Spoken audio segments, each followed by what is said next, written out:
અને 24 સુધી એટલે 4 + 8 25 અને 26 આ વેરિયેબલ્સ 25 26 અને 27 નું જે પેપર છે ને એ 25 26 ની તૈયારી કરી 25 અને 26 ની એ સબ્જેક્ટ જ પકડવાનો જે 27 ની જેવું પેપર હોય રાઈટ પહેલા હવે આપણે 21 22 23 અને 24 એમાં ત્રણ સબ્જેક્ટ પકડી લેજો સાયન્સ મેથ્સ અને એસએસ સોશિયલ સાયન્સ આ 10th માં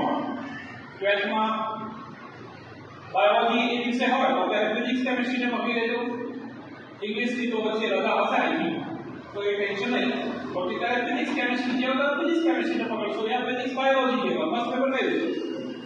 ફિઝિક્સ ને હા તો ફિઝિક્સ માં આપણે 25 અને 26 આપી દો અને બહુ થોડું વીક હોય તો 24 થી આપી દો કારણ કે ફિઝિક્સ માં ધરાકા ક્લાસ નો રૂમ છે ક્લાસ ને ફિઝિક્સ રેગ્યુલરી ને શું કર્યો ને ફિઝિક્સ આને થોડા પડતા હોય એવું લાગે રીઝન ની અલગ છે કારણ કે વર્કઆઉટ બહુ જોઈએ वर्कआउट ना करिए तो आपने मार तो फिजिक्स ने पहली बस एक से आप लेજો बच्चे को लेવો હોય તો 24 મિનિટ અડધો બી લઈ લો અને અત્યારે બાયોલોજી અને કેમિસ્ટ્રી ને તૈયારી કરો ડરવાનું નહીં સાંભળી લો જે કિસ્મતમાં લખાયેલું છે એ જ થવાનું અલ્લાહ તવક્કલ અલ્લાહ ઉપર હંમેશા એ રાખવાનું છે કે અલ્લાહ મારા કિસ્મતમાં જે લખ્યું છે એ જ થવાનું છે નો ડાઉટ આપણે મહેનત કરવાની છે અલ્લાહને એ બતાવવું પસંદ છે કે જો મહેનત કરો કારણ કે દરેક વસ્તુ આપણી લોડ થઈ અને નિયત વેરી ઇમ્પોર્ટન્ટ તમારા દિલમાં નિયત છે નિયત યાદ રાખજો ઇન્સાનોની ભલાઈ respect to Hindu Muslim whatever I am here for the welfare of mankind this is my motto આ નિયત સાથે કામ કરો અલ્લાહ 100% તમને એ લેવલ સુધી પહોંચાડી દેશે અને મા-બાપ તમારા માટે સૌથી બેસ્ટ છે આ દુનિયામાં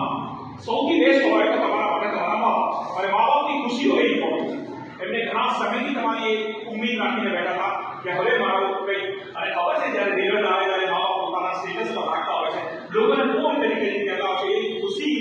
એ જે પેરેન્ટ્સને ખબર હશે એ ખુશીનો અંદાજો છે એ ડિફરન્ટ હોય so you have to show it right અને હવે ખાસ કરીને એક્ઝામ રિલેટેડ ઇન્ફોર્મેશન જે છે તો એક્ઝામના હવે આ દિવસો ચાલુ છે એમાં ખાસ કરીને બહારનું ખાવાનું બંધ એટલે આજે મેં જે ખવડાવી છે એ એવું રાખ્યું છે કે મેં પેટમાં પ્રોબ્લેમ ના થાય એવી વ્યવસ્થા છે તો ખાસ કરીને બહારનું ખાવાનું બંધ કોઈ દાવત બાબત બધા બંધ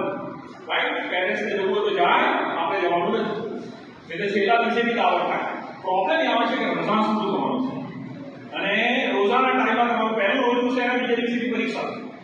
અને ઇફતારીમાં તો આપણે એટલે ધ્યાન રાખજો પેરેન્ટ્સ ઇફતારીમાં એ વખતે થોડી પેલી ઇફતારી રાખી દેજો ફ્રૂટ્સ ને એવું બહુ તારેલું ને બધું બહારનું ના લાવતા ઓકે ચાલશે એ દિવસે ઇફતારીમાં એવું આઈટમ સિલેક્શન કરજો કે જેના પેટમાં પ્રોબ્લેમ ના થાય કારણ કે પેટના પ્રોબ્લેમ લીધે એક્ઝામ બગાડવાની શક્યતા પૂરી રહેતી હોય છે એટલે ખાસ કરીને જે રૂમમાં તમારો સ્ટડી રૂમ હોય ઘરમાં મોસ્કીટો નેટ લગાવી દેજો એક મચ્છર આખી એક્ઝામને બગાડી શકે છે અને ધ્યાન રાખજો 10મા 12માની બોર્ડની અંદર કોઈ મેડિકલ સર્ટિફિકેટ ચાલતા નથી એ ગલતફહેમીમાં ઘણા બેઠા હોય એ છોકરાને હાથે કરીને એક્સિડન્ટ કરાયો હા એક્ઝામના ટાઈમના 2-3 દિવસ બેઠા ફૂલ ગાડી ચલાવીને પડ્યો પછી કહેતો હતા દોસ્ત કહેતા કે સર जानबूझ के किया था कि भाई ની તૈયારી હતી નહીં અને બાપ પાસે રીઝન હતું કે હવે એક્સિડન્ટ થઈ ગયું કરવાનું સુપાટ આવી ગયો અને પછી પરીક્ષા આપવાની કરી એટલે આવવાની હોય કે જે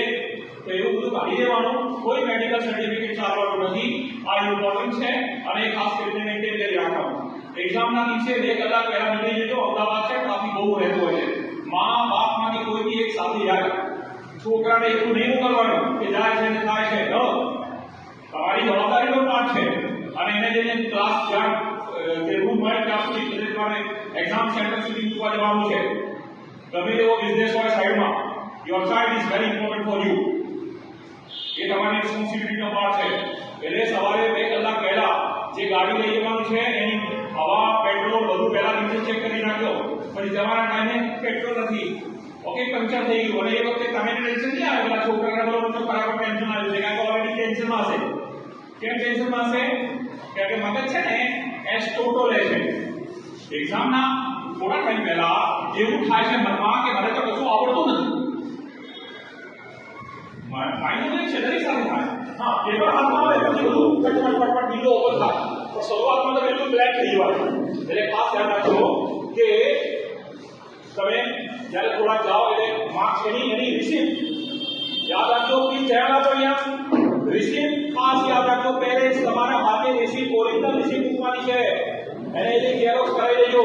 ઝેરોક્સ સાથે રાખજો. રિસીપ્ટ વગર પ્રોબ્લેમ થશે, મને થયેલો છે 10મા ધોરણમાં એ વખતે ટાઈપ રાઇટિંગ સબ્જેક્ટ હતો અને 20 હોસ્ટેલમાંથી હું સાયકલ લઈને ત્યાં એક્ઝામ સેન્ટર ગયો અને ખબર પડી રિસીપ્ટ નથી. પછી હું સાયકલ દોડતો હોસ્ટેલ આવ્યો, 20 બસ સ્ટેશન સુધી ત્યાં હોસ્ટેલ છે અને જતા જતા તો એક્ઝામ સ્ટાર્ટ થઈ. પહેલો ક્વેશ્ચન 25 માર્કનો હતો ટાઈપિંગનો અને આઈ વોઝ લેટ અને એના લીધે હું આખા સેન્ટરમાં સેકન્ડમાં આવ્યો. ફર્સ્ટ આવતો પણ હા એટલે આ રિસીપ્ટ પ્રોબ્લેમ ઉભો કર્યો, એટલે આપણે રિસીપ્ટ પહેલા મૂકવાની છે. અરે ભાઈ આ બધું આવતું રહેશે યાર, સોફાને દેખી રહ્યા છે કોણ આવે છે. કન્સન્ટ્રેશન ઇઝ વેરી ઇમ્પોર્ટન્ટ, એટલે ક્લાસરૂમમાં બી કન્સન્ટ્રેશન ભંગ હશે. Your eyes should here only, no deviation. So હા, હવે છેલ્લા 10 દિવસની તૈયારી કરી રહેશે આ પ્રોગ્રામમાં તમારા માટે છે.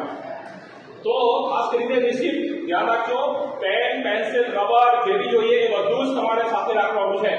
એક્ઝામના 2 કલાક પહેલા પહોંચી જજો, 2 કલાક પહેલા જે બી સેન્ટર હોય રાઈટ. અને ખાસ કરીને એક્ઝામ જ્યારે સ્ટાર્ટ થાય ઓકે ત્યારે જે પેપર લખવાની સ્ટાઇલ એ મને ખબર નહીં હોય. પેપરમાં તમારી પાસે સેક્શન હોય, section A B C D જે બી હોય 1 2 3 4. સેક્શન 1 સ્ટાર્ટ કરો તો કમ્પ્લીટ સેક્શન 1 કમ્પ્લીટ કરી દેવાનું, પછી ન્યૂ બેસિક સેકન્ડ સેક્શન 2.